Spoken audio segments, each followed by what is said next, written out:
Hola a todos y todas. Hoy vamos a hablar de un tema en literatura que me encanta, que es la estructura de una novela. Hay mil formas de transmitir una idea, hay infinitas maneras de contar una historia y hoy vamos a ver algunas de ellas a través de recomendaciones de libros. Tanto si simplemente queréis explorar distintas formas de narrar, como si os gusta la escritura creativa y queréis aprender sobre las distintas estructuras que puede tener una novela, habéis llegado al vídeo indicado, porque si os gusta la escritura creativa, seguramente ya sabréis que para ser un buen escritor primero hay que ser un buen lector, y qué mejor forma de aprender sobre las distintas maneras de contar algo que leyendo sobre personas que ya lo contaron de una forma ingeniosa. Así que, sin más dilación, vamos a comenzar con la estructura más básica que puede tener una novela, que es la estructura lineal.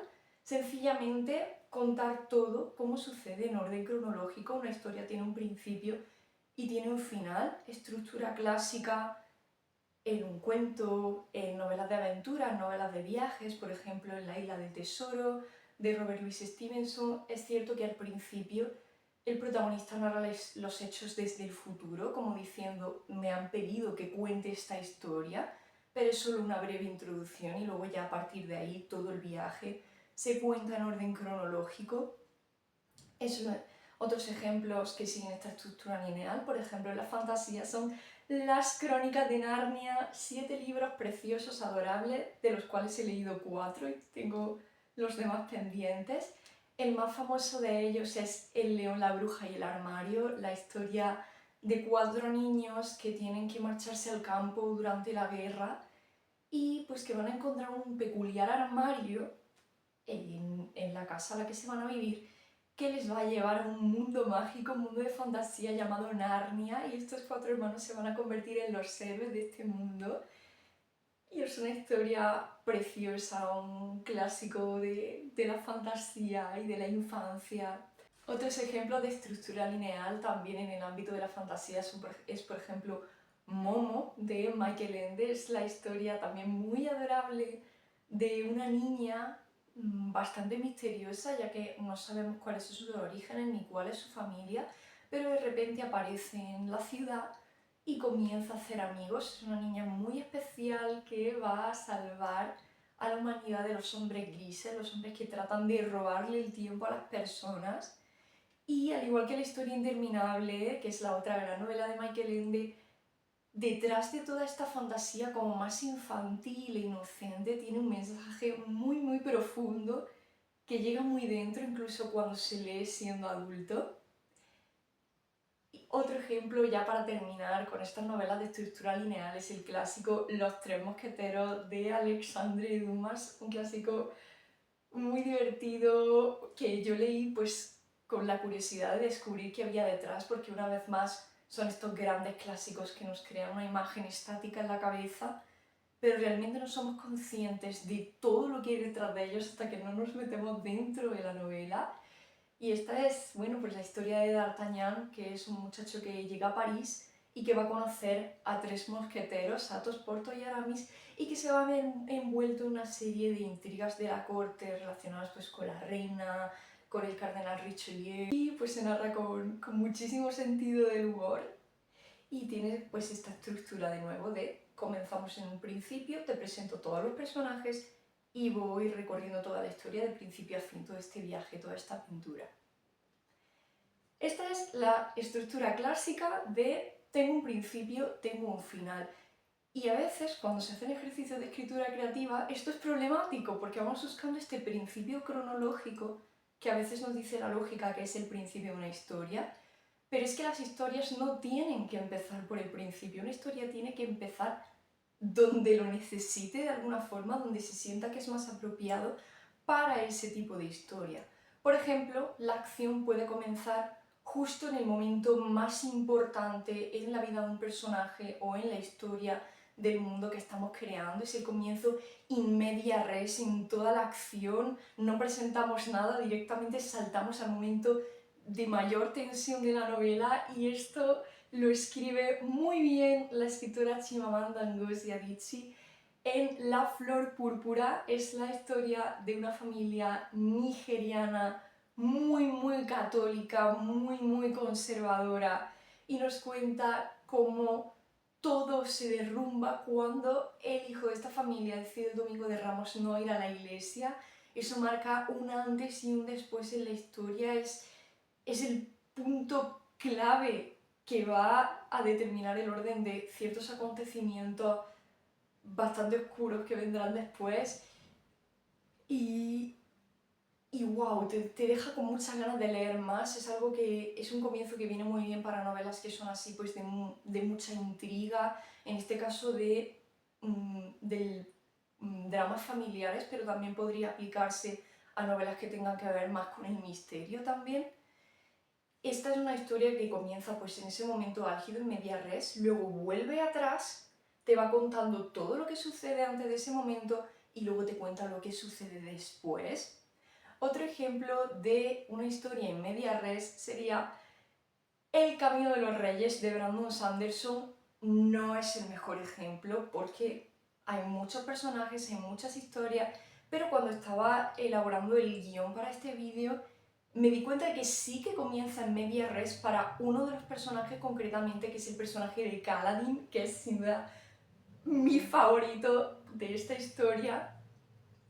Y es que tras el prólogo nos va a contar cómo hay una serie de soldados en un campo de batalla, cómo de repente entra en escena un caballero con una armadura muy especial, un caballero que por la forma en la que va armado es casi imposible de matar, y nuestro protagonista Kaladin va por él, se lanza, decide ir al ataque y ya está. Y ahí termina, estamos en el momento álgido, todavía no sabes quiénes son los personajes, no sabes qué hacen ahí, no sabes por qué están luchando, y de repente viene un enemigo súper poderoso y nuestro protagonista se lanza por él. Y ahí se acaba el capítulo y continúa después con este mismo personaje encerrado en una jaula de esclavo. Y tú piensas, ¿qué ha pasado? Todo ha salido terriblemente mal. A diferencia de la novela de Chimamanda que hemos comentado antes, que va rodeando este momento central, que comienza en media res, va al pasado y luego va al futuro, en este caso comienza en media res, pero esta acción en media res es algo que ocurre antes, y lo que narramos después de este momento tan tenso es algo que ocurre después.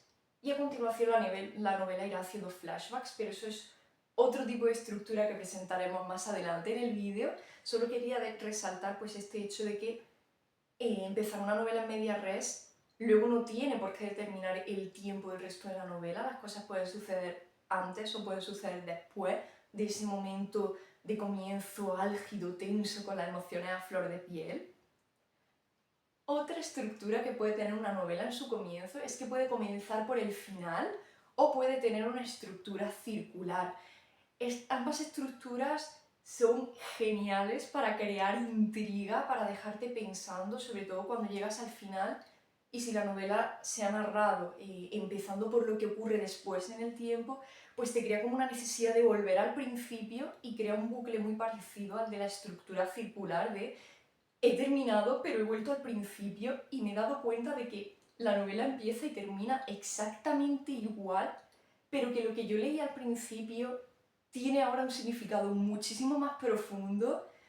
Es una forma de iniciar y terminar una novela que es ideal, como digo, para novelas de misterio, para novelas que buscan dejar al lector reflexionando cuando se terminan, porque dan la sensación de que no han terminado, de que vuelven a empezar, de que todavía estás atrapado dentro de sus páginas. Un ejemplo de una novela que empieza por el final es La casa de las miniaturas de Jessie Barton. El comienzo es en un entierro en una iglesia en Ámsterdam en el siglo XVII de una mujer a la que no conocemos de nada, no se nos dice su nombre, se nos dice que, bueno, estamos en el funeral y no sabemos más. Y pues claro, te pasas toda la novela queriendo saber quién ha muerto. Y es que todo lo que ocurre a continuación es lo que sucede los meses antes de este entierro. La novela, como digo, está ambientada en Ámsterdam en el siglo XVII. Nuestra protagonista, Petronella Ortmann, acaba de casarse con un rico comerciante y va a vivir con él. pero su marido parece estar ocupado en muchas cosas y no le presta atención. Y como regalo de bodas, nuestra protagonista recibe una casa de miniaturas, exactamente igual que la casa en la que vive, y tiene que ir pues decorándola. Y a raíz de esta casa de miniaturas van a ocurrir cosas extrañas y la joven Petronella va a ir descubriendo más de un misterio acerca de la nueva familia a la que ahora ella pertenece, y las cosas se van poniendo cada vez más oscuras y wow, es que no puedes parar de leer esta novela, no puedes parar, es, es increíble, es un misterio que te tiene en vilo hasta la última página. Novelas de estructura circular son, por ejemplo, My Cousin Rachel, de Daphne du Maurier, y El cuarto de atrás, de Carmen Martín Gaite. El cuarto de atrás tuve que leerlo como lectura obligatoria en el bachillerato y no me gustó, pero la estructura me parece increíble. La historia del cuarto de atrás es la de una mujer escritora que está pues de madrugada con insomnio, en pleno bloqueo escritor, no sabe cómo continuar el borrador que tiene entre manos, y pues de la nada aparece un hombre que quiere hacer una entrevista, así porque sí, de madrugada, y empiezan a hablar y a ahondar en los recuerdos de esta escritura. El caso es que cuando termina la novela, se cuenta cómo hay un borrador, bueno, a lo largo de la novela se cuenta cómo hay un borrador que va creciendo de páginas y cuando termina la novela está terminado y esta escritora se pone a leerlo y el comienzo de este borrador es exactamente el mismo párrafo inicial de esta novela del cuarto de atrás. Lo mismo ocurre con My Cousin Rachel, que es un thriller victoriano chulísimo. Es la historia de un protagonista, bueno, de un hombre que vive en Inglaterra, pleno siglo XIX, en el campo, y su primo se va de viaje a Italia, conoce a una mujer, se enamora perdidamente de ella, se casan, enferma y se muere. Y pues su primo, que está en Inglaterra, piensa: ¿qué ha pasado? Esto no puede ser, es imposible, me han mentido, a mi primo lo han matado, estoy convencido de que la mujer con la que se casó es una asesina. Y bueno, pues antes de conocerla ya está obsesionándose con ella y está muy predispuesto en contra de esta mujer llamada Rachel. Pero cuando Rachel llega a Inglaterra, las cosas cambian muchísimo. Y al final te pasas toda la novela tratando de dilucidar si realmente Rachel es una asesina o si desde el principio contó la verdad y su difunto marido enfermó repentinamente y murió.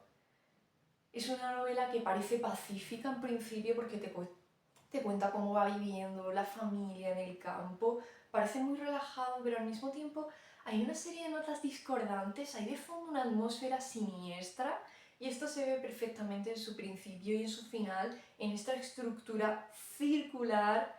Y es que tanto la primera como la última frase es la misma y te habla de que solían colgar a los hombres en los cruces de caminos, lo que ya te sumerge, como digo, en esta atmósfera siniestra, un tanto macabra. Hemos hablado mucho de las formas en las que puede comenzar una historia, pero ¿qué hay de su desarrollo? No tenemos que seguir en un orden cronológico tal cual una vez hemos comenzado. Pues no, para eso existen los flashbacks y los flash forward, que es el recurso literario de ir hacia adelante y hacia atrás en el tiempo. Y la mejor obra, con diferencia, que he leído que emplea este recurso es Crónica de una muerte anunciada, de Gabriel García Márquez. Es perfecto, esta estructura es muy buena para los thrillers, para cuando quieres plantearle un misterio al lector y quieres de repente volver atrás y presentar otros detalles que si se hubieran mostrado en orden cronológico habrían hecho que la historia fuera más aburrida o perdiera parte de su intriga.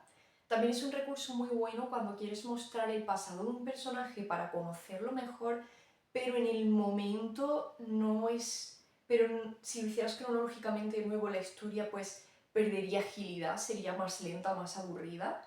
En el caso de los flashbacks empleados como recurso para conocer al personaje, una novela muy buena es La vida invisible de Ari LaRue, de Victoria Schwab.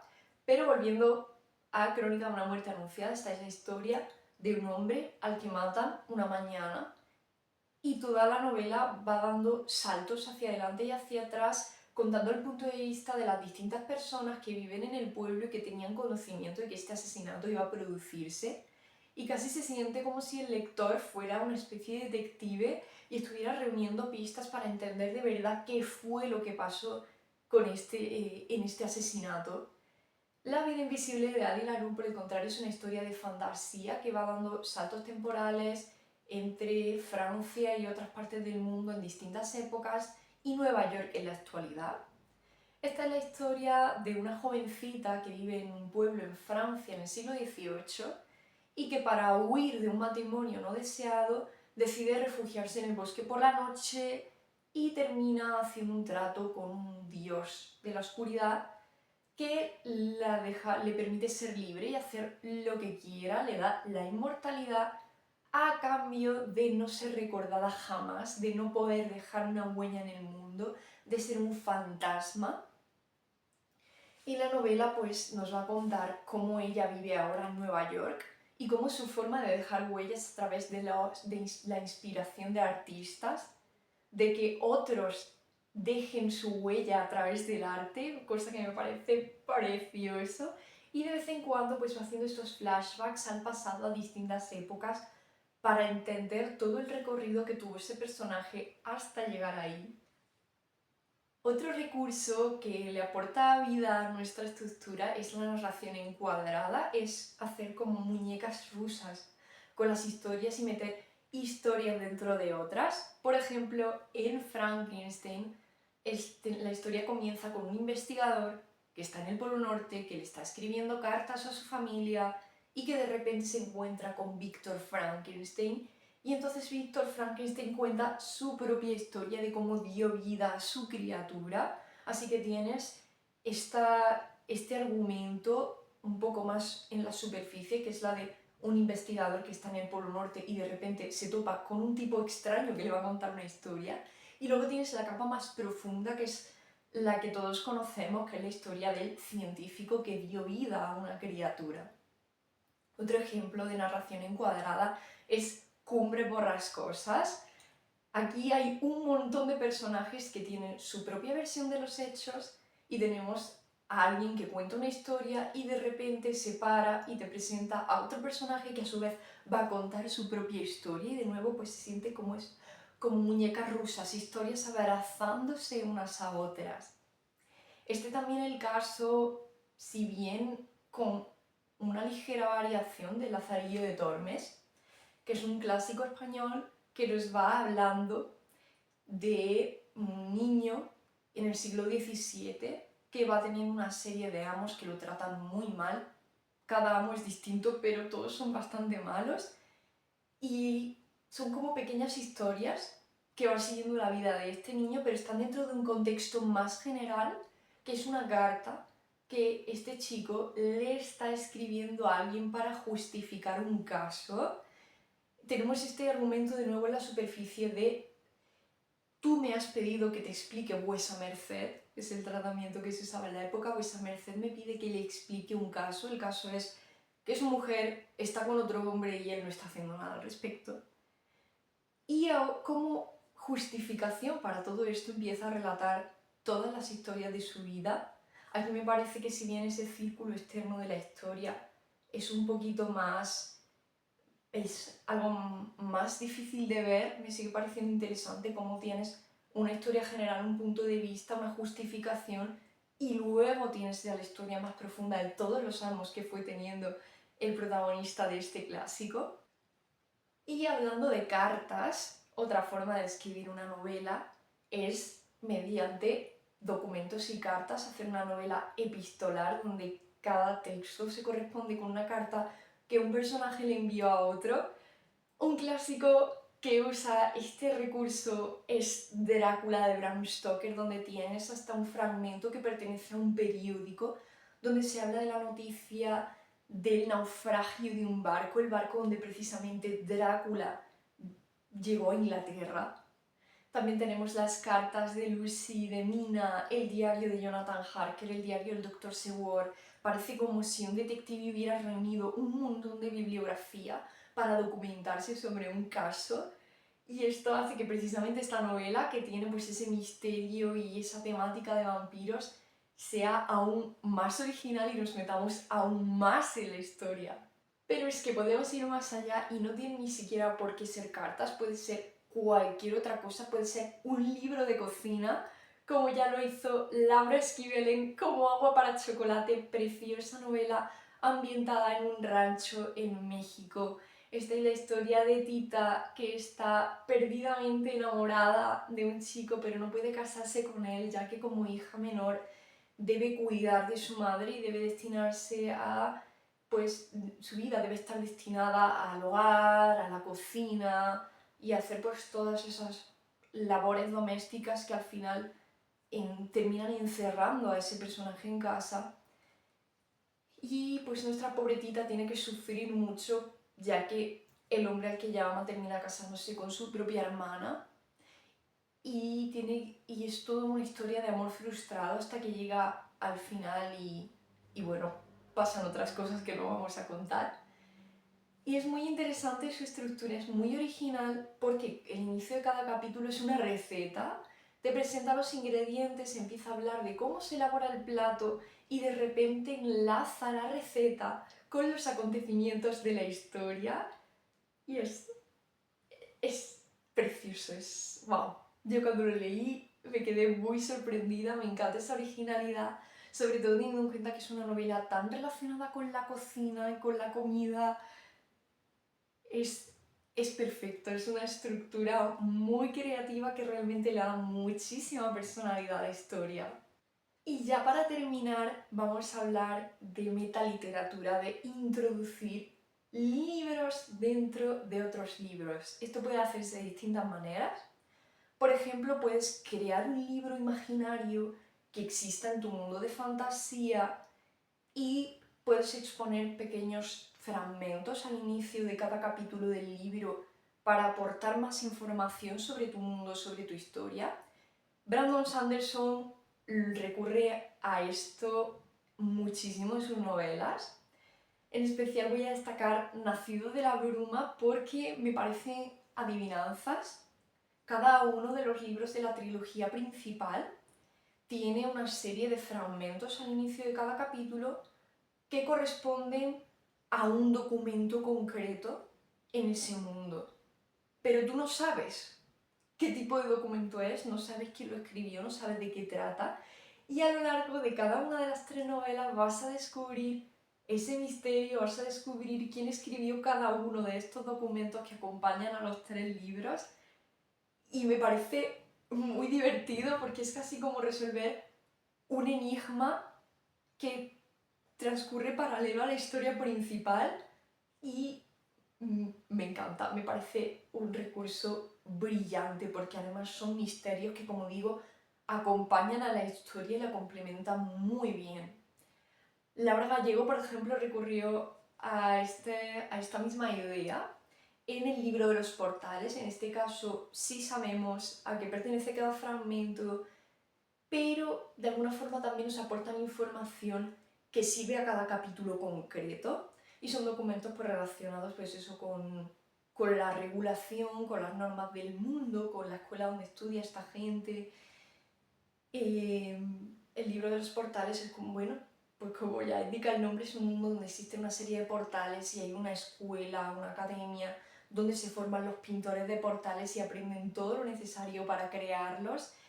Y un buen día un profesor desaparece y un alumno se propone ir a buscarlo y a partir de ahí pues ya va tomando forma esta historia. Y como digo, pues cada inicio de capítulo tiene estos pequeños fragmentos de libros que existen en ese mundo y que te van dando información que es útil para ese capítulo. Por ejemplo, tenemos toda la saga Los 4 libros del cementerio de los libros olvidados de Carlos Ruiz Zafón, que es preciosa y no puedo detenerme a explicar la trama de cada uno, pero básicamente son una serie de misterios que se desarrollan a principios del siglo XX en Barcelona y son todo un homenaje a la literatura, ya que a lo largo de las 4 obras se presentan un montón de libros clásicos, se mencionan muchísimos nombres, y no solo de clásicos que existen, sino también de libros que son, que obedecen a este mismo, que pertenecen a este mismo universo del cementerio de los libros olvidados, ya que muchos de los personajes son escritores y se dedican a la creación literaria, y es muy interesante contar con este laberinto de historias, con historias que sí son reales, con clásicos que puedes leer, que estas novelas te puedan despertar la curiosidad sobre clásicos. Me parece precioso, pero es que además, como digo, tienes otras novelas que pertenecen a este mundo, a esta historia, y es precioso ver cómo todo se entrelaza. Así que hasta aquí llegamos. Espero que hayáis descubierto algunos libros interesantes, alguna forma de contar historia de manera novedosa, que os atreváis a echar un vistazo a alguno de estos libros, que podáis aprender sobre distintas formas de contar historias, y como siempre que os lo paséis muy bien leyendo. Yo me despido por hoy y nos vemos en el próximo vídeo.